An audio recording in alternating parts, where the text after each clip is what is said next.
Ертеде бір шал мен кемпір өмір сүріпті. Бір күні шал кемпіріне «Маған бауырсақ пісіріп берші» дейді. Кемпір бауырсақ пісіреді. Бауырсақты терезенің алдына суытуға қояды.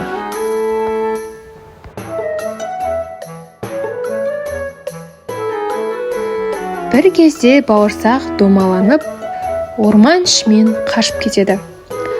Сөйтіп қоянға кезігеді.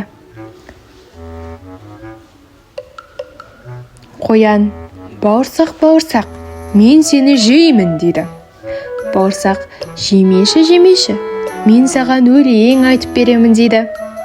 «Мен атамнан қаштым, мен әжемнен қаштым, енді сенен құтылу қиын емес, оңай» деп қашып кетеді. Бауырсақ одан әрі домалап аюға кездеседі.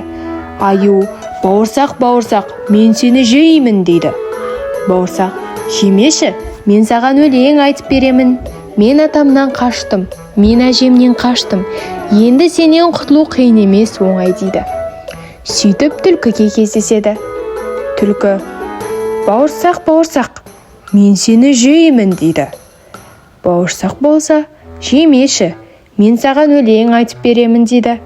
«Мен атамнан қаштым, мен әжемнен қаштым, енді сенен құтылу қиын емес, оңай» дейді.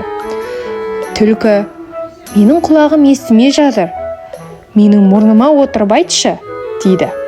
Бауырсақ жарайды деп өлеңін айтып жатқан кезде түлкі бауырсақты сап беріп жеп қояды екен. Осымен біздің бауырсақ ертегісі тәмам.